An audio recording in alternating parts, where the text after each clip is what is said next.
নতুন কিছু রান্না করলেই মনে করি তোমাদের সঙ্গে অবশ্যই শেয়ার করব। সেই মতো ভিডিওও করি, কিন্তু খুব একটা ভালো এডিট না করতে পারায় সেইভাবে ভিডিওগুলোকে এডিট করাও হয় না, আর গ্যালারিতেই থেকে যায়, আর তোমাদের সাথে শেয়ার করাও হয় না। পরের আবদারে আজকে বানাচ্ছি দুধ শুক্তো, তাই ভাবলাম তোমাদের সাথে শেয়ার করি। সবজির মধ্যে এখানে নিয়েছিলাম বেগুন, কাঁচকলা, আলু, শসা, সজনে ডাঁটা, পেঁপে আর সাথে উচ্ছে। এখানে আমি একটা পেস্ট করার জন্য নিয়েছিলাম পোস্ত, কালো সর্ষে, মৌরি আর কাজু বাদাম।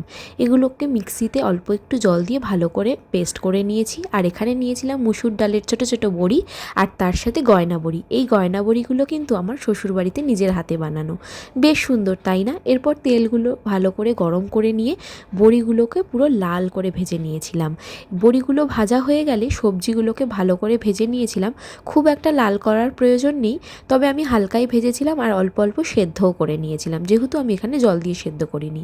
এরপর প্রতিটা সবজি ভাজা হয়ে গেলে এখানে সোমবারে আমি দিয়েছিলাম 5 ফোড়ন, শুকনো লঙ্কা একটা, আর তার সঙ্গে একটাই তেজপাতা। সোমবার দেওয়া হয়ে গেলে এরপর যে পেস্টটা করে রেখেছিলাম সেই পেস্টটা দিয়ে দিয়েছি, এবং তার সঙ্গে পেস্টটা ধোয়া মানে মিক্সিতে করেছি সেটা একটু ধুয়ে জল দিয়েছিলাম অল্প সামান্য। তার সঙ্গে দিয়েছিলাম আদা বাটা। এবার মশলাটা ভালো মতো কষে আসলে, মানে যখন তেল ছাড়তে শুরু করবে, তখন আরও কিছুক্ষণ 3-4 মিনিট নাড়িয়ে যখন বেশ শুকনো শুকনো হয়ে আসবে, এর মধ্যে যেগুলো ভেজে রেখেছিলাম সবজিগুলো একে একে দিয়ে দেব।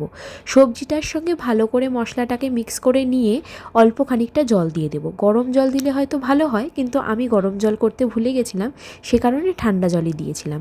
ঠান্ডা জলটা দিয়ে বেশ কিছুক্ষণ ঢাকা দিয়ে রেখে দিয়েছিলাম, যাতে সবজিগুলো আরও একটু মজে যায়, মানে একটু সেদ্ধ হয়ে আসে। এরপর সবজিগুলোকে ঢাকা দিয়ে রাখায় বেশ কিছুক্ষণই কাটলো, 5 মিনিট মতো। এরপর এর মধ্যে দিতে হবে দুধ। এটাই হচ্ছে এই শুক্তোর মেন ইনগ্রেডিয়েন্টস। আর আমি যতটুকু এডিট করতে পারি সেইটুকু করে যতই ভিডিও ছাড়ি, যেই ভিডিওগুলো ভাবি খুব ভালো হয়েছে সেগুলোতেই খুব কম ভিউজ হয়।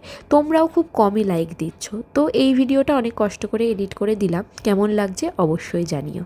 এরপর দিয়েছিলাম স্বাদ মতো নুন এবং স্বাদ মতো চিনি। এটা একটু স্বাদ বুঝে দিতে হবে তোমাদেরকেই। আর বেগুনটা তো জানো একদম নরম হয়ে যায় ভাজলে, সে কারণে সাথে সাথে দিয়ে দিইনি।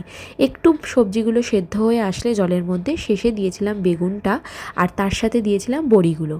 বড়ি আর বেগুন এই দুটো দিয়ে আরও কিছুক্ষণ ঢেকে রেখেছিলাম, মোটামুটি 4-5 মিনিট। এরপর বেশ মাখা মাখা হয়ে এসছে, দেখে বুঝতেই পারছো। এরপর ওপর দিয়ে দিয়েছিলাম ঘি। তোমরা যে কতটা ঘি খেতে ভালোবাসো সেই অনুযায়ী দিও। আমরা বাড়িতে সবাই প্রায় ঘি খেতে খুবই ভালোবাসি, সেই কারণে একটু বেশিই দিয়েছিলাম। এতে টেস্ট আর গন্ধ দুটোই বেশ ভালো আসে।